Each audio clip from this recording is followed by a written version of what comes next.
जय माता दी। एक बार प्रेम से बोलो जय माता दी। दुर्गा सप्तशती पाठ, पांचवा दिन। स्कंद माता।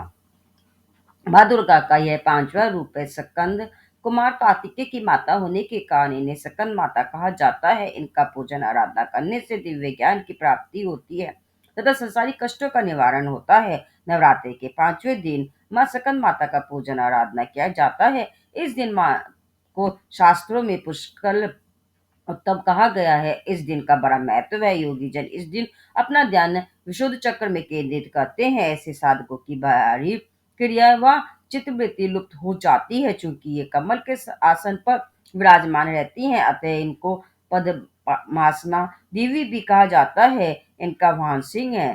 छठा अध्याय। ध्रुवलोचन वध।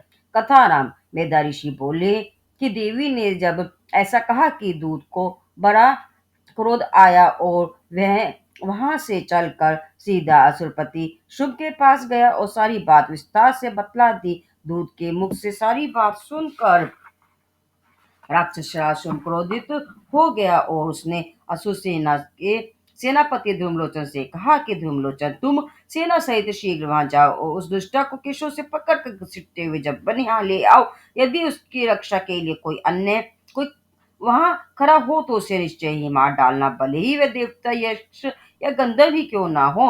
महर्षि मेधा बोले कि शुभ ने जब ऐसी आज्ञा दी तो धूमलेचन 60,000 असुरों की सेना सहित वहां पहुंच जा। हिमालय की पर देवी का वास था। उसने देवी को देख कर ललकारते हुए कहा कि अरे, तू शुभ निशुभ के पास चल। यदि तू स्वेच्छा से श्रद्धा पूर्वक मेरे साथ मेरे स्वामी के पास नहीं चलेगी तो मैं तेरे लंबे लंबे केशों को पकड़ कर तुझे घसीटते हुए अपने स्वामी के पास ले जाऊंगा। इस पर देवी बोली कि तुम्हें ये दैत्यराज ने भेजा है, जो माँ बलशाली है। तुम स्वयं भी तो बड़े बलवान हो और तुम्हारे साथ असुरों की विशाल सेना भी है। ऐसी स्थिति में यदि तुम मुझे बलपूर्वक ले भी जाओगे तो मैं तुम्हारा बिगाड़ ही क्या सकती हूँ। मेधा ऋषि बोले कि देवी ने जब ऐसा कहा तो धूमलोचन देवी क्यों लपका, लेकिन देवी ने हुंकार मात्र से ही उसे भस्म कर डाला। धूमलोचन भस्म हो गया और तो विशाल असुरी सेना क्रोधित होकर देवी की ओर युद्ध के लिए दौड़ी। देवी और असुरी सेना में भीषण युद्ध हुआ। दोनों पक्षों ने परस्पर तीखे बाण, शक्तियों व फरसों की वृष्टि शुरू कर दी। उसी समय देवी का वाहन सिंह क्रोधित होकर गर्दन के बालों को झटकता और घोर गर्जना करता हुआ असुरी सेना के मध्य कूद पड़ा। सिंह के अनेकों असुरों को पंजों से, कितने ही को जबड़ों से और कितने ही को महाबलशाली दैत्यों को भूमि पर पटक कर अपनी धारों से घायल कर मौत के घाट उतार दिया। उसने अपने पैर नाखूनों से कितने ही असुरों के पेट फाड़ डाले और थप्पड़ मारकर कितने ही दैत्यों के शीश धड़ से अलग कर दिए। इस तरह कितने ही असुरों की भुजाएं और मस्तक काट डाले। उस सिंह ने अपनी गर्दन के बालों को झटकते हुए कितने ही राक्षसों के पेट फाड़ कर उनका रक्त पी लिया। देवी के क्रोधित वाहन महा बलवान उस सिंह ने देखते ही देखते सारी असुरी सेना का संहार कर दिया।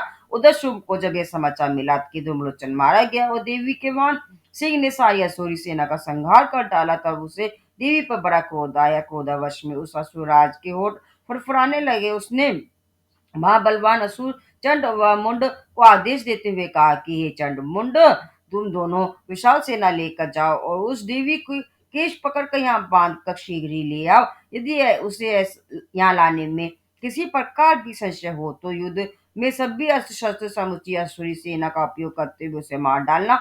युद्ध में उस दुष्ट तथा उसके वाहन सिंह के मारे जाने पर भी उसे बांधकर अपने साथ लेकर शीघ्र ही लौट आना। ये था मार्कंड पुराण के अनुसार अध्रुवलोचन नामक छठा अध्याय।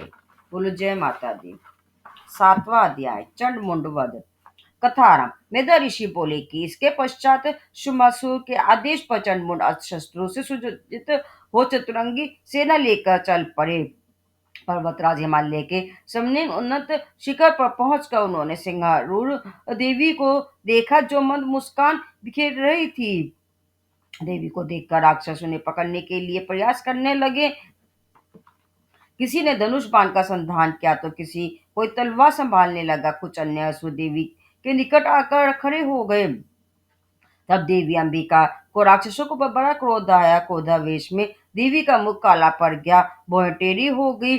उसी समय देवी के ललाट से विकराल मुख वाली काली प्रकट हुई। वह हाथ में तलवार व पाश लिए हुए थी। वह विचित्र खटवांग धारण किए, ये चीते के चर्म की साड़ी पहने व परमुंडों की माला धारण किए थी। काली के शरीर का मांस सूख चुका था, वह मांस मात्र हड्डियों का ढांचा ही थी। इसी कारण भीषण प्रतीत हो रही थी। उनका मुख बड़ा था, जीभ लपलपा रही थी, जिससे उनकी विकरालता में वृद्धि हो रही थी। काली की आंखें भीतर धसी हुई व कुछ लाल वर्ण की थी। काली देवी की भीषण गर्जना से सभी दिशाएं गुंजयमान थी। महाबलशाली असुरों का वध करते हुए वह वेग पूर्वक असुर सेना पर टूट पड़ी और असुरों का भक्षण करने लगी। वह देवी पार्श्व रक्षकों, अंकुशधारी हिमावता योद्धाओं व घंटा सहित अनेक कितने ही हाथियों को एक साथ पकड़कर मुख में डाल रही थी। इसी तरह घोड़े रथ साथी के साथ रथी सैनिकों को पकड़कर मुंह में डालकर भीषण प्रकार से चबा रही थी।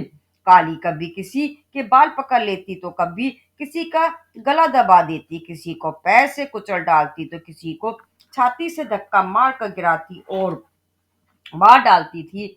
इस तरह काली ने महाअसुरों की सेना को रोन डाला, कितने ही असुरों को मारकर भगा दिया, कितनों को ही खा डाला, कितनों ही को तलवार से उड़ा दिया, कितनों को ही दांतों के नुकीले अगर भाग से कुचल कर मृत्यु मुख में डाल दिया। इस प्रकार सेना का विनाश होते देख चंड काली देवी की ओर लपका। मुंड ने भीषण बाणों की वृष्टि करके तथा हजारों बार चक्र चलाकर विकराल नेत्रों वाली काली देवी को आच्छादित कर दिया था, ढक दिया। वे हजारों चक्र देवी मुख में प्रविष्ट होते हुए भी ऐसे प्रतीत हो रहे थे मानो सूर्य के अनेक मंडल बादलों में प्रविष्ट हो रहे हों। उस समय काली ने महाक्रोध करते हुए भीषण अट्टहास किया। देवी का मुख इतना भयावह था कि देखा भी नहीं जा रहा था। दंतावली नामक चमक रही थी।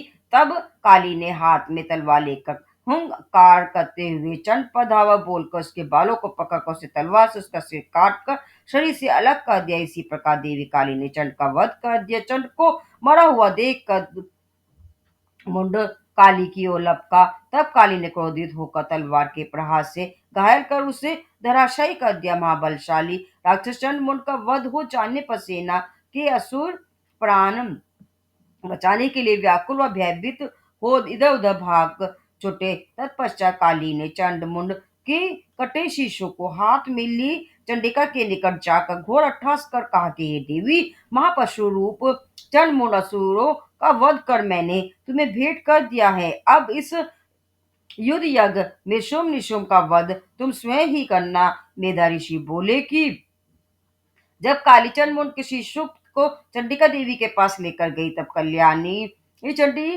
ने काली से कहा कि देवी, तुम चंड मुंड को लेकर मेरे समीप आई हो, अतः संसार में तुम्हारी प्रसिद्धि चामुंडा के नाम से होगी। मार्कंडेय पुराण के अनुसार देवी माते का चंड मुंड वध नामक 7वां अध्याय संपूर्ण। बोलो जय माता दी। 8वां अध्याय रक्त बीज वध।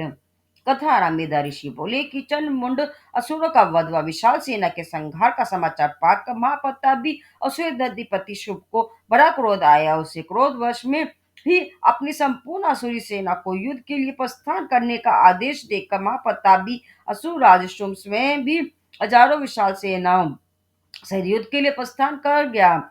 उस असुराधिपति की भीषण सेना को आते देखकर चंडिका देवी ने अपने धनुष की टंका से धरती आकाश के मध्य भाग को गुंजायमान कर दिया। हे राजन, तत्पश्चात देवी का वाहन सिंह भीषण रूप से दहाड़ने लगा। अंबिका के घंटा नाद ने सिंह की धार में अभिवृद्धि कर दी। इस प्रकार सिंह की धार घंटा नाद से दिशाएं गूंजने लगी। साथ ही काली देवी ने अपने विकराल मुख को फैला लिया। इस तरह देवी विजयिनी हो गई। उस तुमुलनाद मिली जुली इस शब्द ध्वनि को सुनकर राक्षस सेनाओं ने क्रोधित होकर चंडिका सिंह व काली को चारों ओर से घेर लिया। इस मध्य दैत्यों के विनाश व देवताओं के उत्थान हेतु ब्रह्मा, शिव, कार्तिकेय, विष्णु, इंद्र आदि देवताओं की शक्तियां जो पराक्रमी व बलशाली थी, वे इन देवताओं के शरीरों से निकलकर चंडी देवी के पास गई। जिस देवता का रूप जैसा था, जैसे आभूषण थे, उसी तरह का रूप आभूषण वाहन से युद्ध व देवता देव शक्तियां राक्षसों से युद्ध करने हेतु युद्ध भूमि में आई।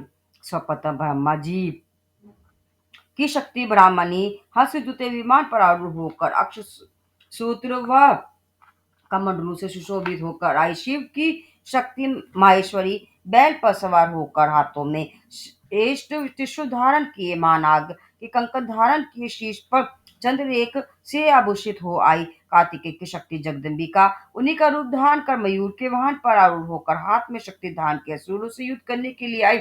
इसी तरह भगवान की शक्ति गरुड़ पर सवार होकर शंख चक्र गदा व शानक धनुष खड़ग हाथों में धारण किए आई। भगवान वाहरा की शक्ति वारही वारा का रूप धारण कर वहां आई। भगवान नरसिंह की शक्ति नरसिंही भी नर सिंह जैसा रूप धारण कर वहां आई। उनकी गर्दन के बालों के झटकने से आकाश के तारे टूट पड़ रहे थे। इसी तरह इंद्र की शक्ति इंद्राणी रावत पर सवार हो व्रज धारण किए वहां आए। इंद्राणी का स्वरूप ऐसा ही था जैसा इंद्र का है। तत्पश्चात देव शक्तियों से घिरे भगवान शिव ने चंडी देवी से कहा कि मेरी प्रसन्नता के लिए तुम शीघ्र ही इन राक्षसों का संहार करो। शिव के ऐसा कहने पर देवी की देह से महाविष्णु व महा उग्र चंडिका प्रकट हुई। उनकी आवाज सैकड़ों गिद्ध जैसी थी।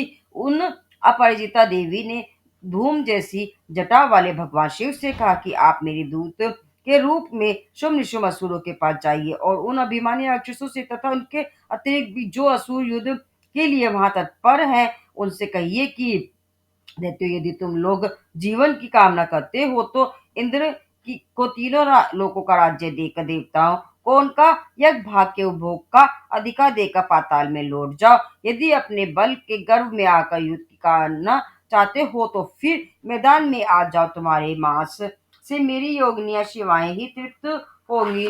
उस देवी ने भगवान शिव को दूत कर्म में नियुक्त किया था, इसीलिए संसार में वह शिवदूती के नाम से प्रसिद्ध हुई। भगवान शिव के मुख सुख से देवी का संदेश सुनकर वह महाबलशाली राक्षस क्रोधित होकर उस ओर गए जहाँ कात्यायनी देवी विराज रही थी। फिर तो वे राक्षस क्रोध में भरकर देवी पर बाण शक्तियां तलवार आदि अस्त्रों की वर्षा करने लगे, लेकिन देवी ने खेल ही खेल में धनुष की डंका कर उससे छोड़े बाणों द्वारा असुर के बाण शूल शक्तियां फांसों आदि को काट डाला। फिर काली देवी उस देवी के साथ आगे बढ़ खड़ी होकर शत्रुओं को त्रिशूल के प्रहार से वेदन करने लगी और घंटवाद से कुचलती हुई युद्ध भूमि में विचरण करने लगी। ब्राह्मणी जी दल भी दौड़ती उस ओर ही अपने कमंडलों का छल छिड़क कर शत्रु के बल व तेज को नष्ट कर देती थी। इसी तरह माहेश्वरी ने त्रिशूल से,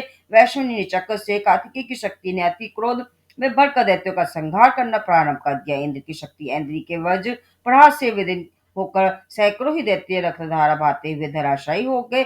वाराही ने कितने ही राक्षसों को से नष्ट कर दिया, कितने ही दारों के अग्रभाग से छाती वेदन कर डाली और कितने ही दैत्यों को उसके चक्र की चोट से आहत होकर धरती पर गिर पड़े। नरसिंही भी अपने नखों से वेदन कर उन अनेक महाबलशाली राक्षसों को खाने लगी और सिंह गर्जना कर चारों दिशाओं को गुंजाती हुई युद्ध भूमि में विचरण करने लगी।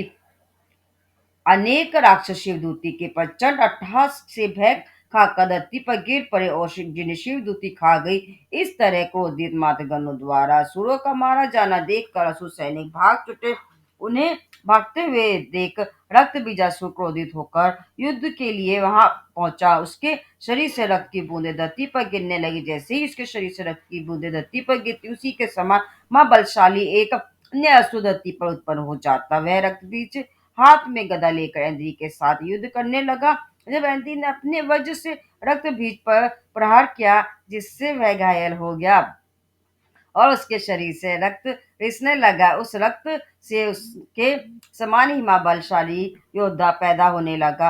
रक्त बीज के शरीर से रक्त की जितनी बूंदें धरती पर गिरी, उतने ही असुर उत्पन्न हुए गए जो उसी के समान वीर्य बल पर पराक्रम वाले थे। वे सभी भीषण अस्त्र शस्त्र से प्रहार करते हुए मातगणों से घोर संग्राम करने लगे। पुनः वज्र प्रहार से जब रक्त बीज का शीश घायल हुआ तो उसने रक्त बहने लगा तो उससे हजारों असुर पैदा हो गए। वैष्णवी ने युद्ध में रक्त बीज पर चक्र का प्रहार किया और ऐन्द्री ने उस पर गदा से प्रहार किया। वैष्णवी के चक्र से घायल होने पर रक्त बीज के शरीर से जो रक्त निकला उससे उसी के समान हजारों महाअसुर उत्पन्न हो गए। उन असुरों से सारा संसार व्याप्त हो गया। कुमारी ने शक्ति से, वराई ने खड़ग से, वह महेश्वरी ने त्रिशूल से महाअसुर रक्त बीज को घायल कर दिया। क्रोधावेश में उस असुर ने मातगणों पर अलग अलग प्रहार किया। शक्ति व शूल से अनेक बार घायल होने पर उसके शरीर से भी गिरी रक्त बूंदों से सैकड़ों राक्षस पैदा हो गए। इस तरह माँ असुर के रक्त से उत्पन्न दैत्यों से संसार व्याप्त हो गया। फलस्वरूप देवता भयभीत हो गए। देवताओं की यह दशा देख कर चंडिका ने काली से शीघ्र कहा कि हे चामुंडा, तुम अपना मुख फैला लो और मेरे इस शस्त्रपात से गिरने वाले रक्त बूंदों व उन रक्त बूंदों से उत्पन्न होने वाले असुरों का तुम शीघ्रता से खा जाओ। इस तरह रक्तोपरंत असुरों का भक्षण करती हुई तुम रणभूमि में विचरण करो। इस प्रकार जब उस राक्षस का रक्त क्षीण हो जाएगा तब वह स्वतः ही नष्ट हो जाएगा, क्योंकि फिर दैत्य के रक्त से अन्य असुर उत्पन्न नहीं हो पाएंगे। काली से ऐसा कह चंडिका ने रक्त बीज पर त्रिशूल से प्रहार किया और काली ने उसका रक्त पी लिया। तब उस असुर ने चंडिका पर गदा से प्रहार किया, लेकिन गदा प्रहार से देवी का कुछ भी नहीं बिगड़ा। रक्त बीज के घायल शरीर से काफी मात्रा में रक्त गिरा, लेकिन जैसे ही रक्त गिरा चामुंडा ने उसे पी लिया। रक्त पास से काली के मुख में अनेकों असुर उत्पन्न हो गए, जिन्हें काली खा गई। काली ने रक्त बीज का रक्त भी पी लिया। इसके बाद देवी ने रक्त बीज को, जिसका रक्त चामुंडा ने पी लिया था, वज्रबाण करक व शीर्ष के प्रहार से मार डाला। इस प्रकार हे राजन, शस्त्रों से घायल वह रक्तहीन हुआ। रक्त बीज धाराशायी हो गया तो देवताओं को बड़ी प्रसन्नता हुई और मात्र काय असुरों का रक्त पीने से मदोत्तर होकर नृत्य करने लगी। यह था मार्कंडेय पुराण के अनुसार देवी महात्म्य का रक्त बीज वध नामक 8वां अध्याय। बोलो जय माता दी।